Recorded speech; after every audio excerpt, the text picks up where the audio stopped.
the city's heart beats. Players are moving about the streets, and danger seems to be around every corner. Kindred at other kindred's throats, operating in the shadows to gain an advantage in this political system, and Jess seems to be at the center of it all.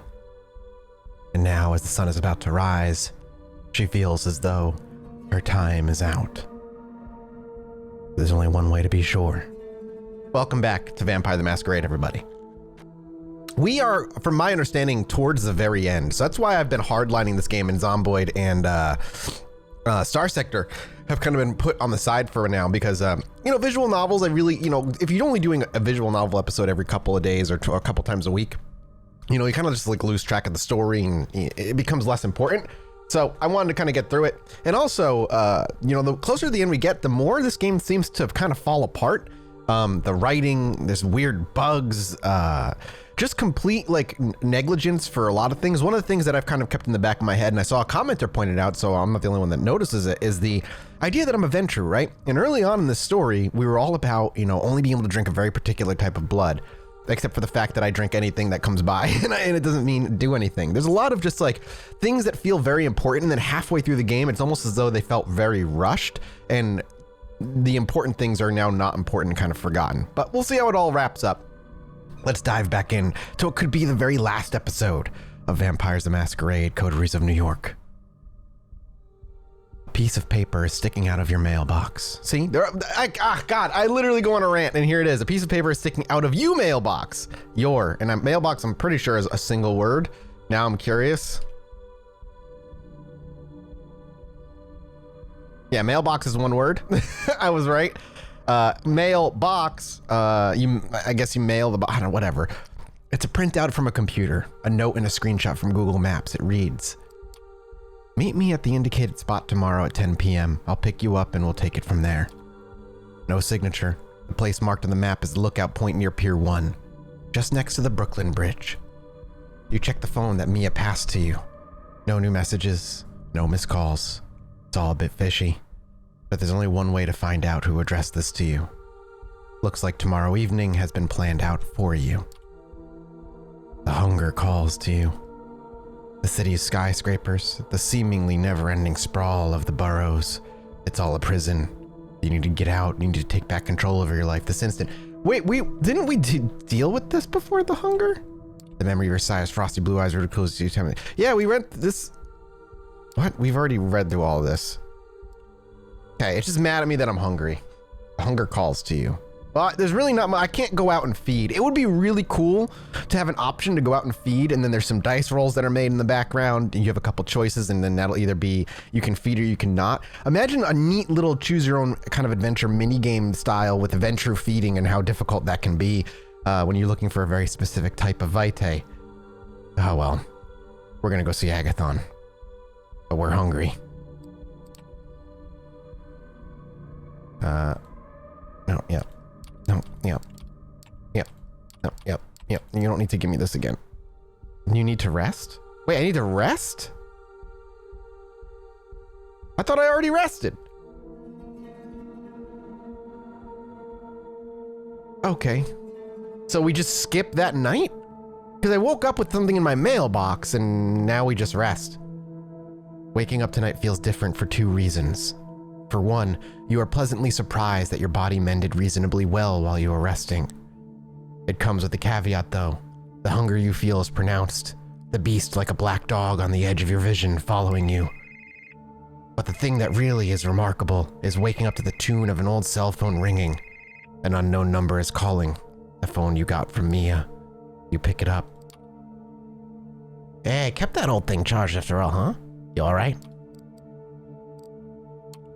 Nah, actually, I feel like Look, that's too bad, but I don't really care. I was just being polite. I'm calling with good news. Torque agreed to meeting with you. There's a pub in the Bronx, solids and stripes. Be there tonight. Two things. No drinking on the premises, so if you want to grab a snack, do it before setting foot in the borough. And the meeting is exclusively no powers. We'll be rubbing shoulders with commoners the whole evening, and also we don't trust you, so keep it casual or you'll blow it. Anything you'd like to add? If we're to meet, I need you to offer me protection from Callahan. I met him yesterday. He kicked my ass and forbid me from meeting Torque. Silence on the line. I don't know if the game is weirdly breaking. I didn't meet I'm going through the last video really quickly, and I didn't meet Callahan. He didn't beat my ass. What? What? More silence. I can't promise you any protection on your way there or the way back, but at the pub you'll be in Torque's domain. For all his posturing, Callahan doesn't have the balls to strike Torque directly. We'll post additional hang-arounds on the lookout. That's the best I can do. If Callahan got under your skin, I get it. I was in that spot once or twice. All I gotta say is the risk is worth it. If you don't show tonight, I can't blame you, but it's a one-time offer only. You gotta hedge your bets. Just don't do anything stupid. You meet with us tonight, it better be in good faith. She ends the call. First things first. You take the subway to the York Street station. Walk to Front Street, retrieve your car, and weigh your options while driving back to your haven. Seriously, before we move on, I got into a fight with Agathon and Juno. Is she actively lying? But why wouldn't it say lie like it has before? I feel like the game is starting to like fall apart, and maybe the developers never finished this properly. And unfortunately, things at the end are just not tied up, and all things lead to the same road almost. Weird. I just wanted to say, what about Callahan? You know what I mean? We need to feed. You've been doing this for a good few nights. You're getting a feel for it. You're learning what kind of predator you are and what kind of blood you crave. You're so caught up in yesterday's problems and in this cloak and dagger debacle you're part of now that the hunt feels almost automatic and casual tonight. A fragment of you surrenders control. Just minutes after you find your victim, coax them, and drink from them, you find you've forgotten their face and what they were dressed like. It only hits you once you look yourself in the eye in your car's rearview mirror. This was wrong. You can't let this become the norm. You hurt somebody, a human being. You're a monster. Yes and no. The kiss for draining you as blood, as long as you didn't kill them, is one of the most pleasurable experiences a mortal could feel. What it means to be human, should I say, isn't the blood, the breathing, and being alive. True humanity is all those emotions, desires, and ambitions. Those simply intensify when you become kindred. The true monster is the beast inside. If giving over to that is what you do regularly, then maybe one could argue that you truly are a monster. But if you're kindred and not human, then you're something greater. This is simply a fact. You need to stay mindful for this. You're a monster, but unless you let yourself off the hook, you can hold on to your humanity and not let yourself slide down this spiral. Instead of clearing your mind, you clouded it further, and you are still no closer to a decision.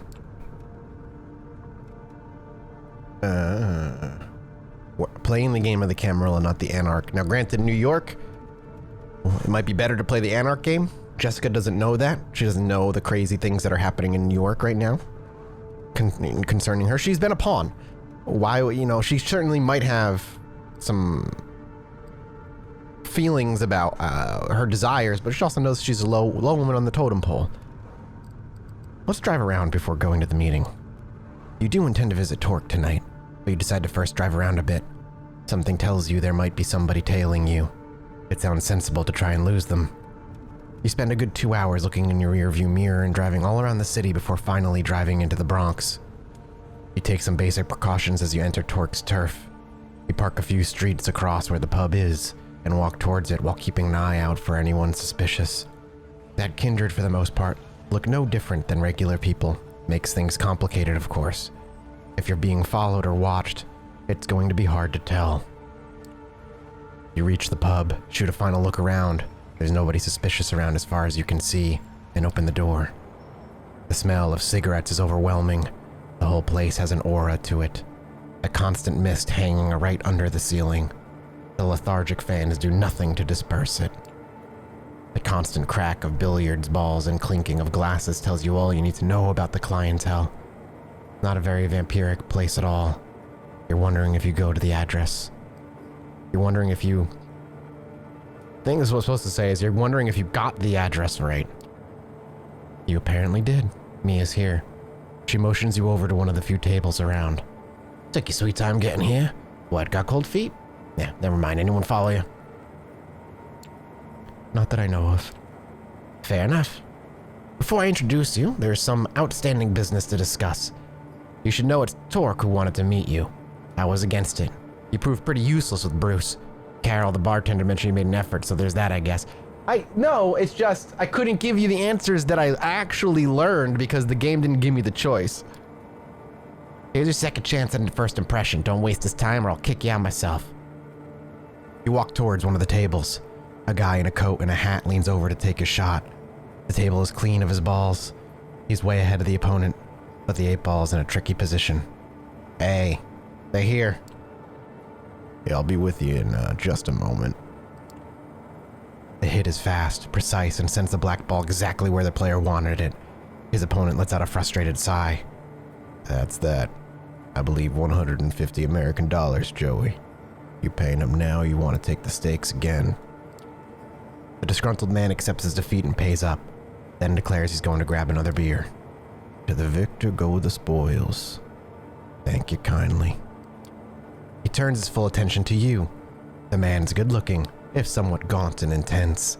His eyes especially seem to pierce right through to your core, but not in an unpleasant way. Name's Torque. Believe you're Jessica.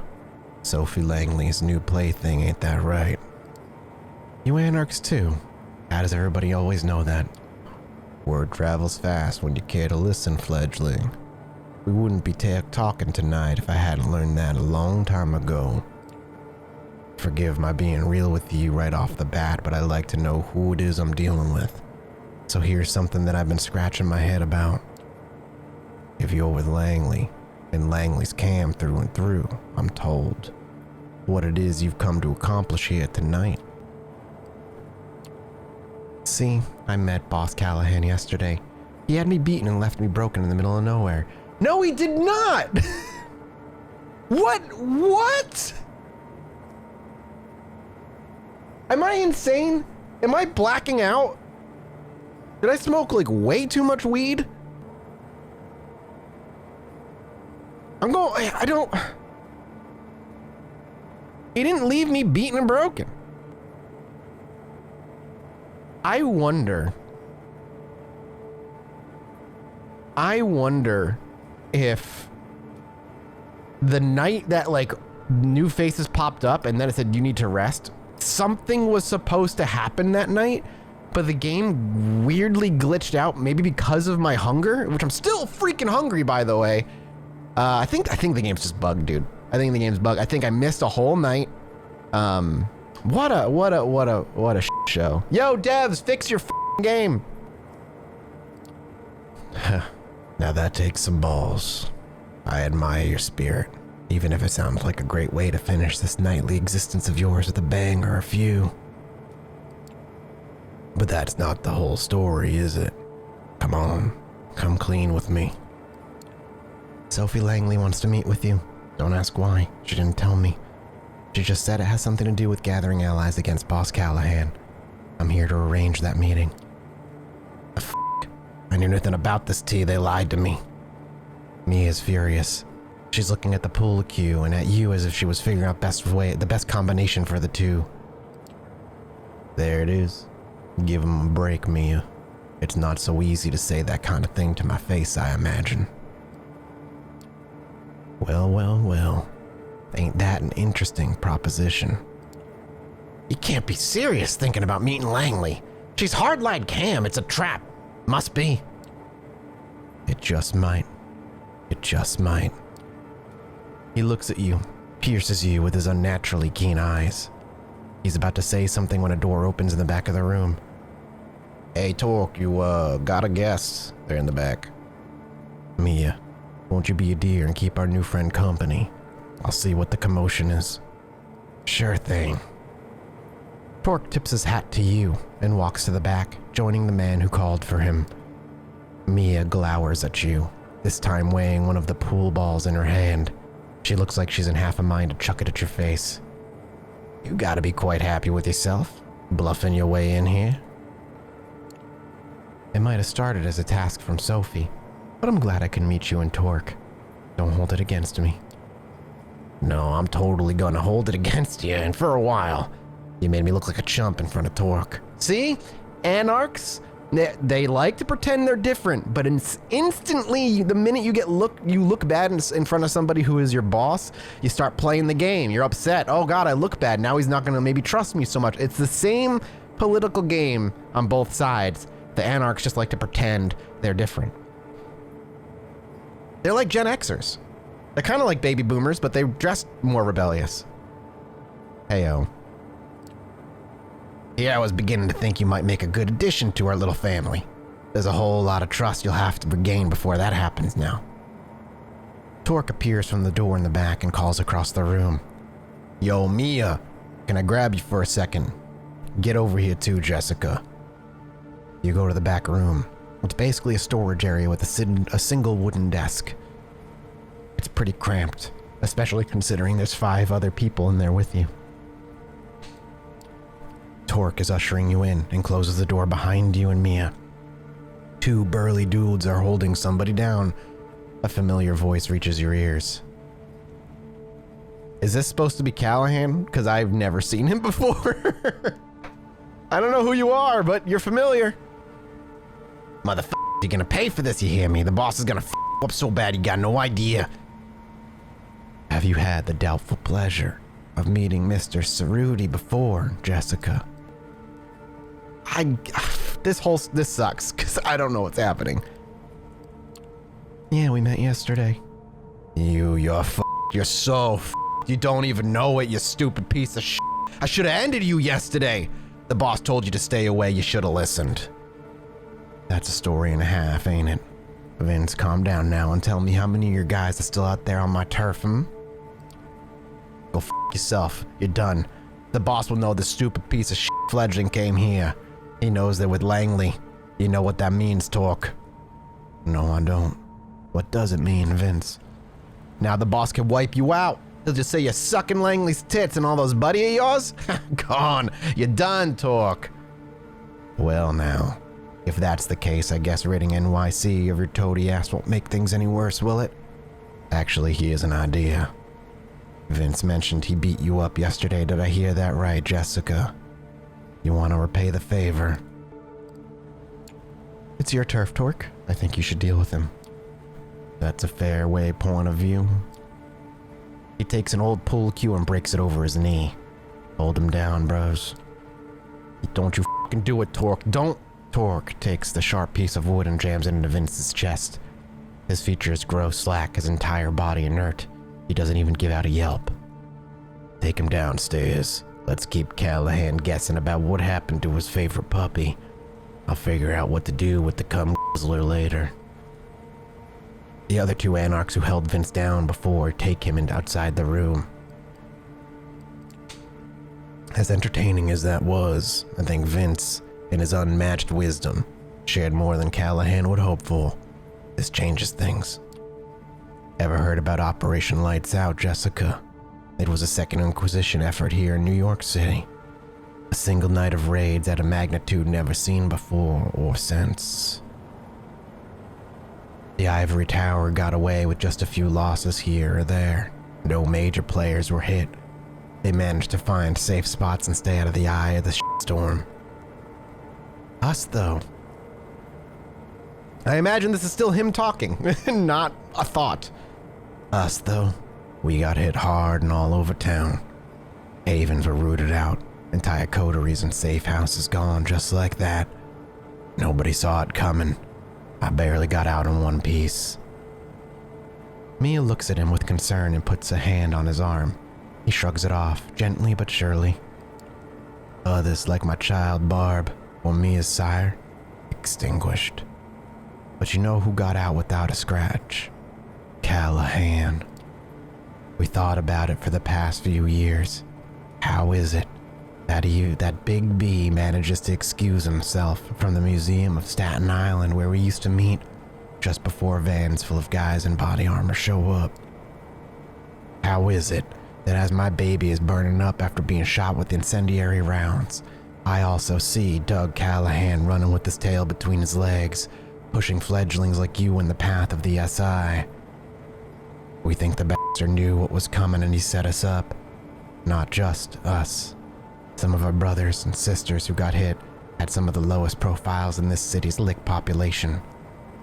The moral of the story: Callahan is an opportunistic motherfucker, and even if his thickest followers suggests he's gonna sell me out, then that's what he's gonna do as sure as the sun rises. He pauses for a moment, and you see him reaching a decision. You said something about Langley having an offer for me. It might be your fault in part that I'm just at this juncture, but now's gonna be as good a time as any to listen to what she has to say. I don't think that's wise, T. Well, what would you have me do then? You said it yourself. It's all this fledgling's fault. They brought this on us. So let's use them as a bargaining chip. Callahan wants them. Langley needs them. They're valuable. What the fuck, Mia? You said yourself that this was worth the risk. Yeah, for you idiot. Worth the risk for you. But now that you've put us all in danger, and I'm not cool with that, we've been working for years to keep our family safe. The man puts his hand on Mia's shoulder and she calms a bit. We're afraid, Jessica. But then what else is new? It's a paradox, being who we are. The hunter one night, the hunted another. Masters of the night, slaves to the dawn. A duality in all we do. Mia, I understand your concern, but I need you to trust me like you did before. This is my call, my responsibility. You can give me shit about it later, like I'm sure you will. Count on it. He smiles. Again, this is supposed to be a thought, I'm assuming. He smiles, then takes on a no bullshit look and points at you. 3 conditions. First, you come pick me up personally and bring me to the meeting spot. Anything goes sideways, it's your ass. Second, me is coming with me. No 2 ways about it. 8 eyeballs in the meeting, 2 of you, the 2 of us, and nobody else. The third, the meeting is public, downtown, some spot frequented by mortals. We see you take us anywhere fishy, we check out and f*** you up as a message to Langley. I count on it not coming to that though. You seem likable enough. The cam hasn't gotten its talons in you yet. Keep it up and maybe you'll come to the same conclusion we did in your own time. I'll make sure to repeat your conditions to Sophie. And you do that. Best be on your way. Ask for me here when you need me. The bartender knows how to reach me. Just ask him to put the owner on the line. Mia walks you to the front door and accompanies you to your car. Listen about what I said before. Save it. She freezes for a second, then shrugs her arms. Your call. See ya. She starts walking back to the bar as you start the engine and head back to Sophie's apartment. Time to give Sophie the good news. She welcomes you as openly as ever, clearly excited to see you and what to bring with you. Jessica, good evening. How's your task going? Have something for me, perhaps? I did what you asked. The meeting is set up. Excellent. Experienced any problems? Boss Callahan goons grabbed me yesterday and forced me to meet him. He was very clear that I cannot be seen talking to Torque or he'll have me killed. I went and did it anyway. I appreciate your dedication, I really do. I'm sorry if you got hurt. Thank you for following through. Well, let's hear it. What did Torque agree to? You relate the Anarch's leader's conditions, that you are to pick him up and Mia, that the meeting should only include the 4 of you, and should be held in a public space. Those are all fair enough, although I do worry about that Mia character. Tell me, do you think she's trustworthy?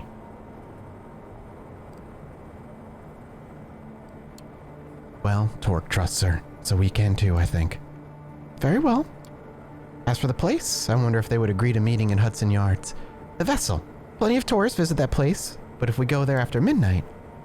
She seems to have made up her mind. Yes, bring them there tomorrow night. Look for me near the top level. What's so important that you can't just send him a letter or something? You'll be there to find out. Pick them up at midnight, then drive back to Midtown. That's the plan. I'll be waiting as long as it takes, within reason. I'm counting on you, Jessica. The final piece of the puzzle is about to find its way to the destination, and after that, we all just get our reward. You, me, the Camarilla, hell, even the Anarchs. I could kiss you. Yes, you'd like that. You desire it. She must have caught you in your expression. She smiles. A figure of speech, darling. Or at least it is tonight. But a few nights from now, who knows? I am growing fond of you, and success whets my appetite for these things. The sexual tension in the room becomes insufferable until it suddenly disappears. Was this another one of Sophie's tricks? Yes. Very simple answer, yes. Or an actual spark of arousal in both of your undead bodies. You certainly felt the blood flow through you for a short moment. The warmth of your groin takes you by surprise. You didn't think you could do that anymore. Or did you just imagine it? You blush of life. Use the rest of the night well, Jessica, and rest. We are but a day's sleep away from shaking this city awake. So I can still do like one more quest, I guess? All right, I'm gonna stop here. We've got one more episode in us. No matter how long it takes, the next episode I think is gonna be the last one. Thank you all so much for watching. I'll see you in the next one.